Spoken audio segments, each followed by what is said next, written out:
Ya, oke, kembali lagi bersama saya. Jadi kali ini kita tidak akan belajar programming, tapi kita akan sedikit belajar tentang konsep, tentang teori, yaitu tentang kita belajar yang namanya framework ya. Terutama kita kaitkan dengan pengembangan aplikasi di web ya. Tapi kita nggak coding, kita hanya mereview aja ya. Oke, kita simak videonya.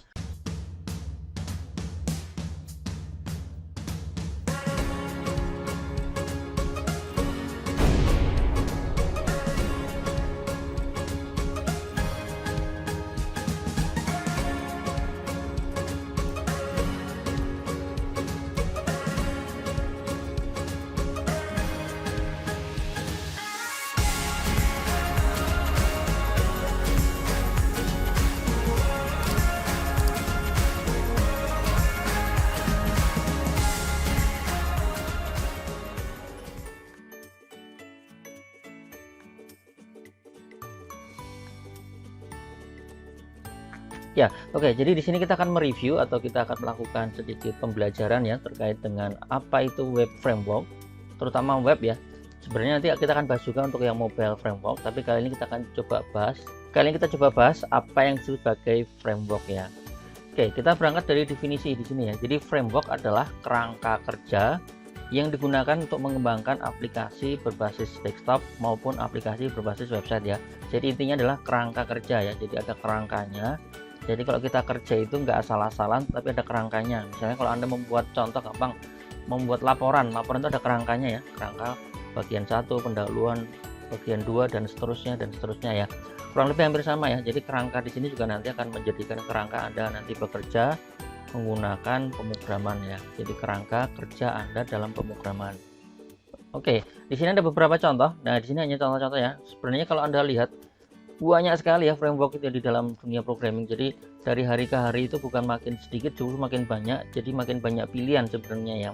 Oke, terutama buat Anda yang baru nggak ada masalah. Jadi makin banyak pilihan jadi makin mudah ya. Tapi justru problem buat para programmer lama atau programmer senior, mereka jadi makin bingung ya sebenarnya, makin banyak pilihan juga. Karena yang satunya aja belum selesai dipegang dengan baik, belum selesai menguasai dengan baik, tiba-tiba ada lagi yang baru, bahkan yang baru mungkin kadang-kadang menjanjikan yang lebih baik lagi ya. Nanti ke depan kurang lebih seperti itu ya. Jadi perkembangan dari framework itu kurang lebih seperti itu ya. Kita nggak akan bahas satu persatu dari yang sini, nanti akan kita bahas di selanjutnya ya. Nah, hal pertama yang mungkin akan kita coba jawab ya, mengapa harus framework ya. Nah, nanti dalam prakteknya ketika kita mau belajar programming, bahwa style atau gaya coding pemrograman masing-masing orang itu berbeda-beda ya. Itu alami ya, nature orang itu pasti beda-beda ya. Ada yang misalnya contoh paling gampang itu di sini ya, membuat folderingnya beda-beda, membuat penamaannya beda-beda, bahkan nanti dalam gaya style codingnya ada yang beda-beda. Ada yang suka misalnya suka dengan menjorok ke dalam, ada yang suka yang nggak rapi misalnya ya, ada yang suka dengan cara indent yang rapi misalnya ya.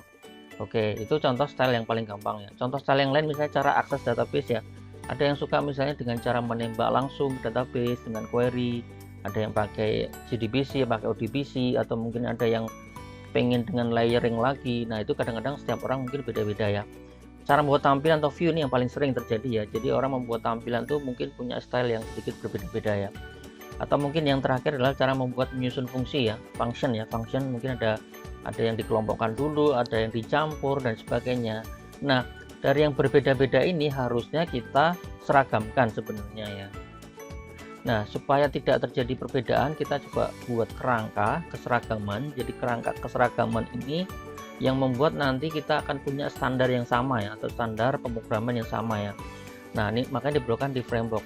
Makanya nanti kalau Anda dalam dunia kerja atau dalam dunia project itu biasanya mereka meminta framework ya, karena dengan framework itu standarnya akan selalu terjaga ya, standar kerjanya, standar cara penulisannya, standar cara mekanisme pembuatan foldernya itu akan semuanya terjaga dengan baik ya. Jadi nggak berdasarkan stylenya orang per orang atau programmer per programmer ya. Sebenarnya kurang lebih seperti itu intinya ya.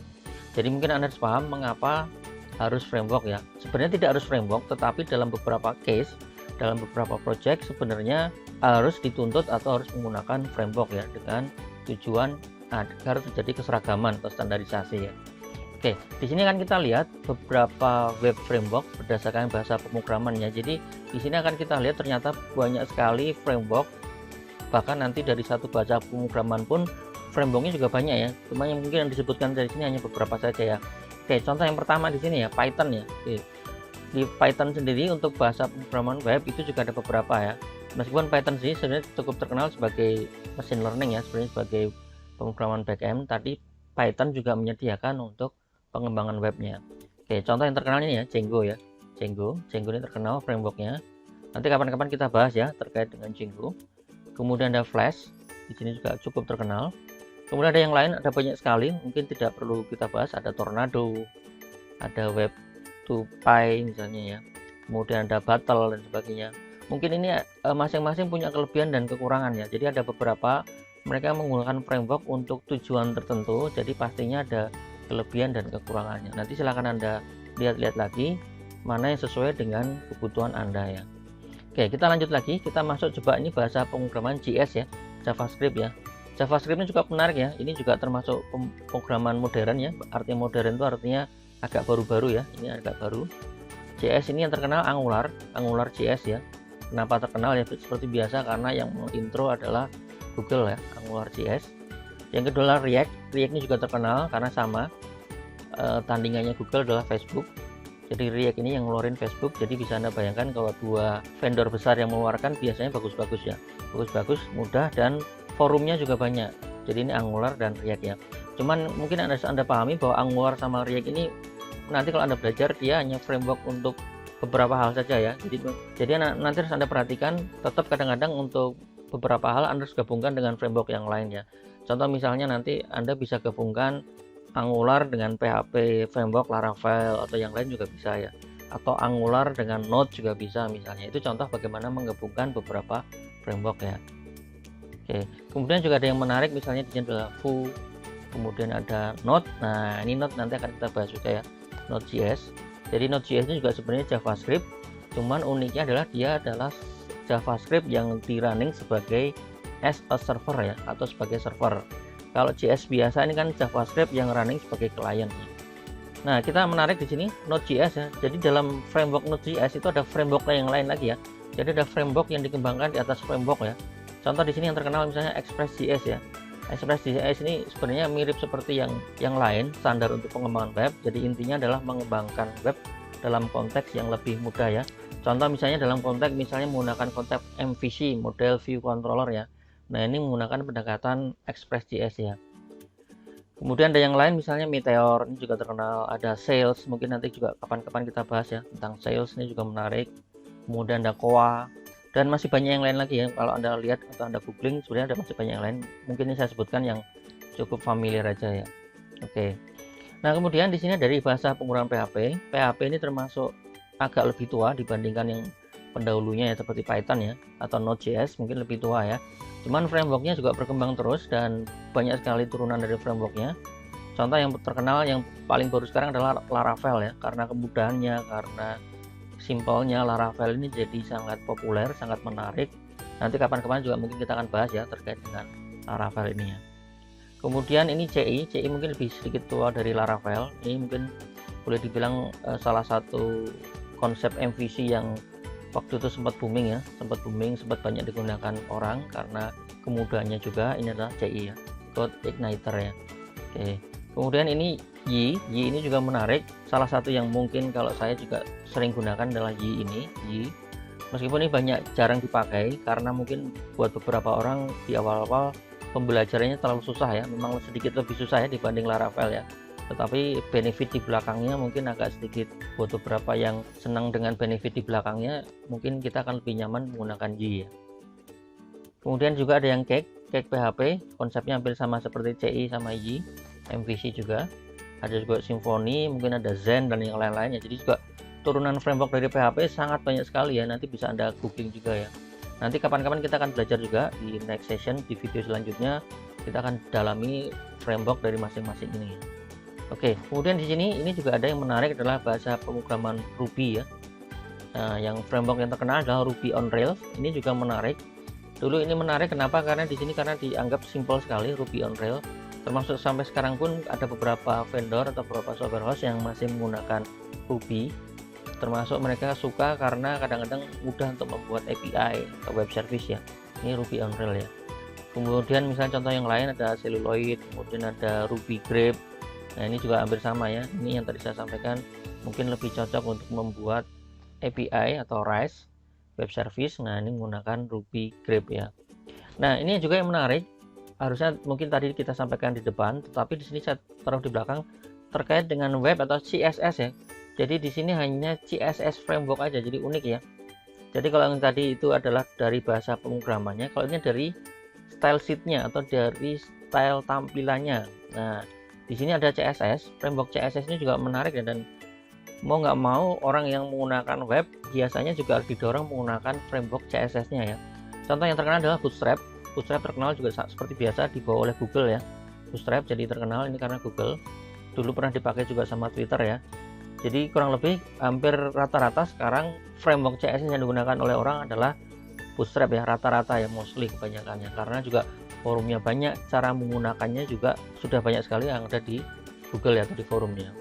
Contoh yang lain lagi yang menurut saya bagus ya adalah Materialize Design. Ini juga menarik juga, nanti silahkan Anda coba juga. Kalau Anda bosan dengan Bootstrap dengan tampilannya, Anda bisa coba menggunakan yang lain ya, Materialize. Kemudian ada yang lain juga, misalnya Foundation, ada Skeleton. Nah ini mungkin punya kelebihan dan kekurangan yang lain ya. Contoh misalnya Skeleton ini mungkin kalau Anda baca, dia lebih mengejar size ya. Jadi CSS-nya ukurannya lebih kecil, tetapi tampilan juga nggak jelek-jelek amat ya. Mungkin kalau Bootstrap mungkin memang agak sedikit lebih besar, tetapi fiturnya banyak sekali ya. Oke, jadi di sini mungkin akan kita awali ya, framework. Bagi Anda yang baru, pemula, kadang-kadang ini ya yang terjadi ya. Nah, kurang lebih membuat frustasi ya, terkesan susah dipelajari, terutama di awal-awal ya. Kenapa sih harus framework? Kenapa nggak natif aja atau yang nggak pakai framework ya? Buat Anda yang awal-awal pasti akan merasa mengeluh seperti itu ya. Nah, terkesan kadang-kadang mempersulit atau berputar-putar ya. Artinya berputar-putar itu kadang-kadang kenapa nggak direct aja langsung satu baris. Kadang-kadang kalau Anda belajar framework nanti harus nyiapin modelnya dulu, harus membuat controller, baru membuat view-nya ya. Itu kadang-kadang membuat beberapa orang jadi pusing awal-awal, itu malas ya. Tetapi kalau Anda rajin dan rutin dan konsisten untuk belajar, ini yang paling menarik ya. Nantinya kalau Anda sudah bisa menguasai, ini benar-benar mempercepat pengembangan sistem ya. Jadi kalau Anda benar-benar sudah bisa menguasai, itu membuat sistem jauh lebih cepat dibanding Anda membuat pakai tanpa framework ya. Jauh sekali ya. Jadi memang kalau Anda nanti sudah paham menggunakan framework, Anda akan sangat nyaman sekali ya. Jadi ibaratnya simpelnya gini ya. Anda ngelihat mobil, tetapi kalau Anda nggak bisa mengemudikannya kan pasti frustasi ya. Wah ini kok susah sekali, panelnya terlalu banyak dan sebagainya. Tetapi kalau Anda sudah bisa mengemudi, Anda bisa ngebut dengan kencang sekali ya menggunakan framework ini ya. Nah makanya di sini juga penting juga bahwa framework ini jangan langsung tiba-tiba Anda masuk ke framework ya. Anda harus pahami dulu dasarnya ya. Contoh tadi misalnya kalau framework JS, JavaScript ya, Anda harus pahami dulu konsep atau dasar JavaScript-nya. Hal yang sama dengan PHP juga sama ya, minimal Anda pernah sedikit belajar tentang PHP-nya baru kita masuk ke framework ya. Nah, di sini yang paling menarik ya, orang yang sudah mengenal framework dan berhasil menggunakan dengan baik, pasti akan berat sekali untuk kembali membuat program tanpa framework ya.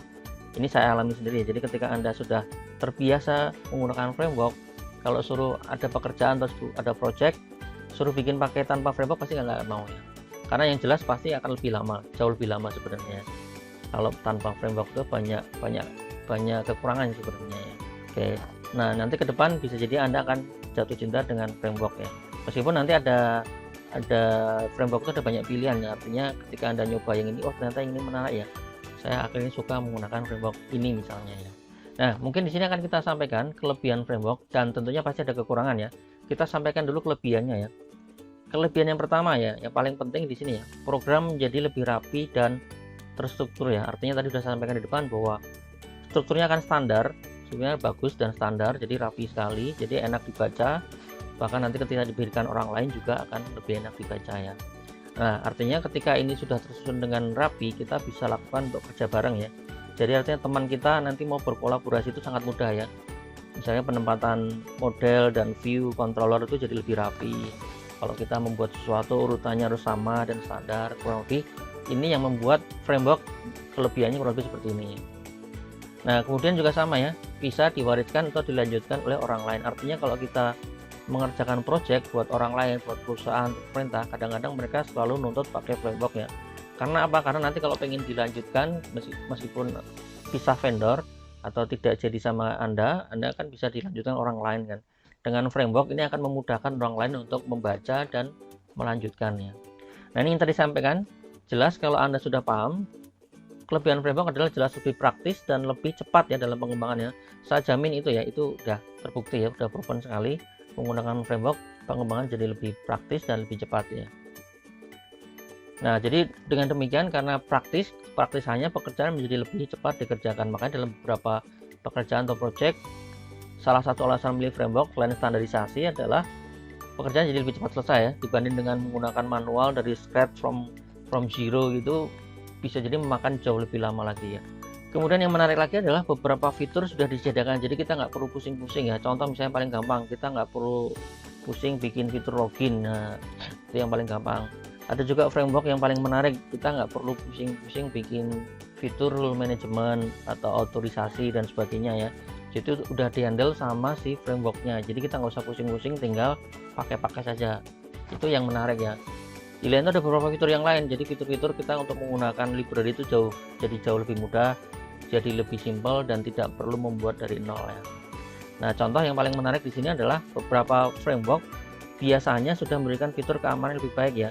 Jadi contoh misalnya anti SQL injection-nya itu biasanya sudah automatically sudah ada ya misalnya ya.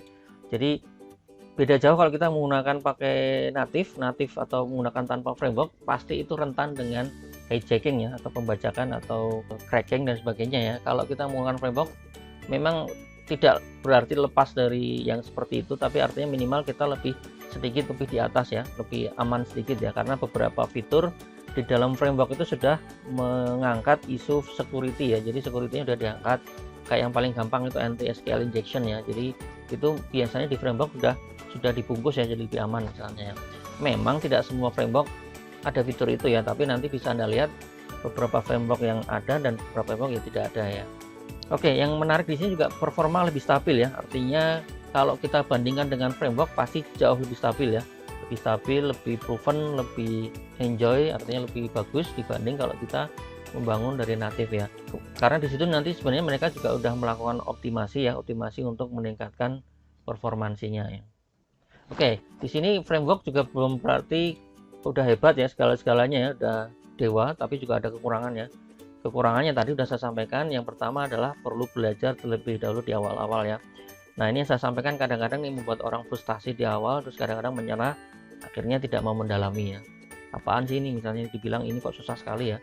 Beberapa orang kadang-kadang menyerah di awal ya. Saya sampaikan di depan, ini sudah saya sampaikan di depan bahwa ada kesan di awal-awal berputar-putar ya, ribet ya, karena harus mendivisikan dulu beberapa bagian, model, controller dan sebagainya. Nah, kadang-kadang hal ini membuat mereka jadi agak malas ya. Tetapi ada yang menarik juga, ada beberapa framework yang membuat pembuatan ini lebih cepat ya. Ada istilahnya, ada di generate ya. Contoh yang tadi saya sebutkan Y ya, Y itu ada fitur kita nggak perlu capek-capek membuat model, view, control, tapi udah di generate, ada fitur generate supaya otomatis nanti ke generate semua model. Kita hanya lanjutannya adalah melakukan modifikasi ya. Oke, tapi ada beberapa framework juga tidak memberikan itu ya, jadi otomatis Anda harus membuatnya secara manual ya. Kemudian ada kekurangan yang lain adalah dalam beberapa case, memang nggak semua case ya, beberapa case saja ya, ada fitur yang kaku ya. Artinya kaku itu ya karena framework kan udah standar ya.